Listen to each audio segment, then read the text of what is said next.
Hello friends, आजपासून आपण एक नवीन सिरीज सुरू करत आहोत ज्याचं नाव आहे प्रॉब्लेम विथ कन्सेप्ट सिरीज। ही सिरीज कोणासाठी असणार आहे तर 10th क्लास स्टुडंटसाठी असणार आहे for CBSE and ICSE boards. याच्यामधला आपण फर्स्ट वन टॉपिक घेणार आहोत इलेक्ट्रिसिटी। चला तर मग सुरुवात करूया। याच्यामध्ये आपण काय करणार आहोत या सिरीज मध्ये तर प्रॉब्लेम्स विथ कन्सेप्ट सिरीज असं आपण याला नाव दिलंय। मग याच्यामध्ये आपण प्रॉब्लेम घेणार आहे, तो प्रॉब्लेम रीड करणार आहे, त्या प्रॉब्लेम वरती बेस असलेली कन्सेप्ट आपण एक्सप्लेन करणार आहे आणि मग प्रॉब्लेम सॉल्व्ह करणार आहे। म्हणजे तुमची कन्सेप्ट पण होऊन जाणार आहे आणि त्याच्याशी रिलेटेड असलेला प्रॉब्लेम्स पण होऊन जाणार आहेत। चला मग फर्स्ट वन क्वेश्चन स्टार्ट करूया। काय दिलंय बघा क्वेश्चन याच्यामध्ये, तर a conductor carries a current of 0.2 ampere, find the amount of charge that will pass through the cross section of the conductor in 30 seconds। Sub question आहे आणखी याच्यामध्ये, how many electrons will flow in this time interval if the charge on one electron is 1.6 into 10 raised to minus 19 coulomb। चला तर मग बघूया आता question मध्ये काय दिलंय। तर त्यांचं म्हणणं असं आहे की conductor carries a current of what 0.2 ampere, म्हणजे कंडक्टर आहे त्याच्यामधून 0.2 एम्पियर करंट फ्लो होतोय।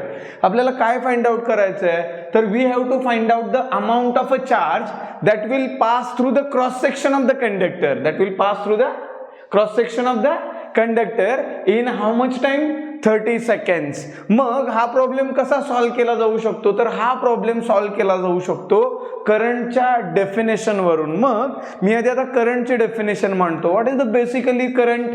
Current is nothing but the flow of a charge and that current is defined in a various way, that is nothing but the flow of a charge. म्हणजेच कसं म्हटलं जातं याच्यामध्ये तर charge upon time म्हटलं जातं, किंवा याच्यामध्ये म्हटलं जातं dq डिवायडेड बाय dt।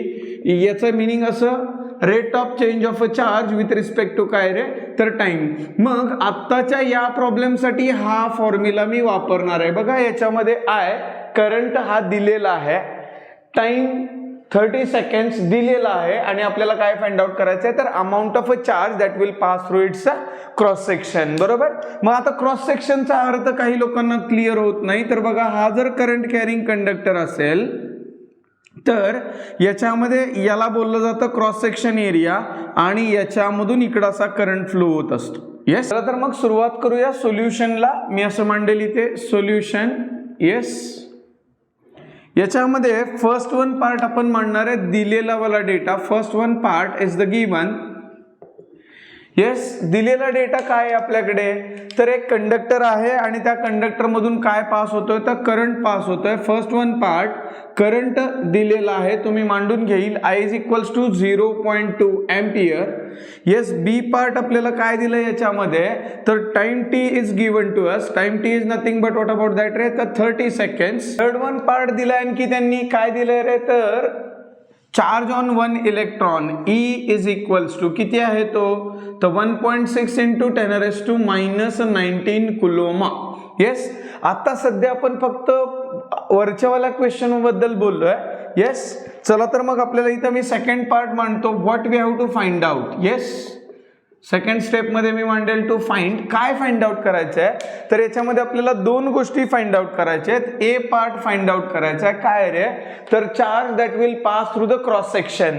मग तो चार्ज कसा रिप्रेझेंट केला जातो तर Q is equals to how much, and the B part what we have to find out how many electrons will flow in the time interval. आता याच्याबद्दल आपण बोललो नव्हतो हाऊ मेनी इलेक्ट्रॉन्स। तर बघा कोणत्याही बॉडीवरती जो चार्ज आहे तो चार्ज कसा रिप्रेझेंट केला जातो तर तो चार्ज रिप्रेझेंट केला जातो त्या बॉडीवरती किती नंबर ऑफ इलेक्ट्रॉन्स आहेत आणि एका इलेक्ट्रॉन वरती असलेला चार्ज, यालाच म्हटलं जातं quantization of a charge. Yes, म्हणजेच बघा आता मी एखाद्या बॉडीवरती म्हणतोय Q चार्ज आहे, तो कुणाच्या प्रमाणात असतो तर तो इलेक्ट्रॉनच्या प्रमाणात असतो। मग हे N काय सांगताय तर N रिप्रेझेंट करतंय number of electrons, E represent करतंय चार्ज ऑन इलेक्ट्रॉन आणि N इंटू E रिप्रेझेंट करतंय त्या बॉडीवरती असलेला total charge. Yes, now here we have to find out the number of electrons flow in this time interval.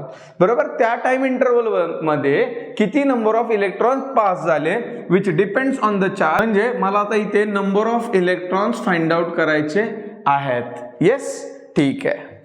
Third one part is the solution. चला तर मग सोल्युशनला सुरुवात करूया. याच्यामध्ये आपल्याला कुठल्या गोष्टी माहिती आहेत त्या आपण आधी मांडतो. Yes it is we know that. Yes हे वी नो दॅट मध्ये आपण जे मांडणार आहे that is nothing but actual concept जी की आपण शिकलोय. आपल्याला काय माहिती आहे तर current flowing through the conductor is given as a charge upon a time. Therefore what we have to do, we have to find out the charge in that case. Therefore I into what रे time. Yes तर मग बघा आता मी याच्यामध्ये असं म्हणेल की आपल्याला चार्ज कसा भेटेल तर करंट किती दिलाय तर 0.2 एम्पियर करंट दिलेला आहे. येस इनटू टाइम काय दिलाय तर टाइम दिलाय 30 सेकंड्स. बरोबर आहे. येस आणि मी जर याचा प्रोडक्ट करेल तर माझ्या लक्षात येत आहे किती आलं हे तर हे आलं 6 coulomb. That is nothing but the charge. That much amount of charge will pass through the cross section of the conductor in 30 seconds. Yes हा झाला ए वाला पार्ट. आता बी पार्ट बद्दल. बी पार्ट मध्ये काय फाइंड आउट करायचं आपल्याला तर number of electrons flowing through the cross section in the given time interval. Yes आणि एका इलेक्ट्रॉन वरती त्यांनी काय दिलेला आहे चार्ज दिलेला आहे. तर आता बघा मी आता इथं मांडेल B part. We again know that. Yes काय रे तर charge is represented as n into what about that रे E, where n is nothing but the number of electrons and E is nothing but the charge on electron. बरोबर. एखाद्या बॉडीवरचा charge आपण कोणत्या form मध्ये मांडतो तर त्या बॉडीवरती किती नंबर ऑफ इलेक्ट्रॉन्स आहेत याच्या बेसवरती मांडतो. मग मी असं म्हणेल आपल्याला फॉर्म्युला कोणासाठी डिराईव्ह करायचा आहे n साठी. Therefore n is equals to q divided by काय रे तर E. Yes therefore we get. लक्ष द्या आता n is equals to what about the Q charge. Q amount of charge is 6 seconds. बरं हा चार्ज का वापरायचा तर त्यांनी सांगितलंय बघा इन दिस टाइम इंटरवल. मग त्या टाइम इंटरवल मध्ये किती चार्ज फ्लो होत होता तर 6 कुलूम. आणि एका इलेक्ट्रॉन वरती किती चार्ज आहे तर इथं दिलाय 1.6 इंटू 10⁻⁻19 कुलूम. येस आता हे आपल्याला सॉल्व करायचं आहे. Therefore n is equals to हे बघा हे 6 झाले.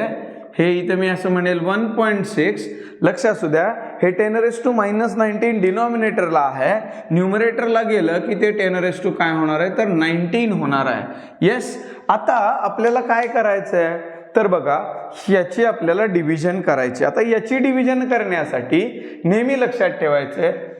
येस ज्यावेळी बघा आपण डेसिमल पॉइंट. येस मी इकडं मांडतो. ज्यावेळी आपण डेसिमल पॉइंट राईट साईडला शिफ्ट करतो त्यावेळी 10⁻⁻ ची पॉवर मायनस केली जाते आणि ज्यावेळी डेसिमल पॉइंट आपण लेफ्ट साईडला शिफ्ट करतो त्यावेळी 10⁻⁻ ची पॉवर काय केली जाते तर प्लस केली जाते. बघा आता हे n जे मांडलंय therefore n is equals to 6 into 10⁻⁻⁻19 divided by this 1.6 can be represented as 16 into 10⁻⁻1. का तर डेसिमल पॉइंट इथं होता. मी एक राईट साईडला शिफ्ट केला. राईट साईडला शिफ्ट केल्यावरती 10⁻⁻ ची पॉवर काय होते तर मायनस होते. मग मी असं म्हणेल therefore n is equals to 6 into 10⁻⁻19 divided by 16 आणि हे जे 10⁻⁻1 आहे ते वरती गेल्यावरती झालं 10⁻⁻ काय रे तर plus of 1. Therefore we get n is equals to 60 into 10⁻⁻ किती रे तर 19 डिवायडेड बाय 16. आता हे सॉल्व करायला सोपं झालं. 16चं टेबल माहित असलं पाहिजे. काय सांगतं 16चं table 16 3s are 48 and 16 4s are 64. म्हणजे कितीचा भाग जाईल इथे येस कितीची डिव्हिजन होईल 3 ची डिव्हिजन होईल. म्हणजेच मी असं म्हणेल इथे 16 3s are 48. इथे मी पॉइंट देईल. आता याच्यामधून किती राहत आहेत बघा तर 12 राहतील. किती राहतील 12. 16 3s are 48. 48 गेले म्हणजे राहिले किती 12. 12 ला 16 नी भाग नाही जाणार आहे. मग मी डेसिमल पॉइंट दिला इथे. येस आणि मग याच्यावरती एक 0 घेतल्यानंतर बघा आता 16 7s are 112. मग राहत आहेत किती याच्यामध्ये तर राहतील आता 8 राहतील. बरोबर. मग मी याच्यावरती परत 0 घेईल आणि इथं किती येईल तर 5 येईल. 16 5s are 80 आणि इंटू 10⁻⁻ किती येईल रे तर 19 येईल. येस हा नंबर आहे. नंबरला कुठलंही युनिट नसतं. That means number of electrons will flow in that time interval. Yes, बघा आता याच्यामध्ये आपण 2 कन्सेप्ट कव्हर केल्या. Okay, thank you.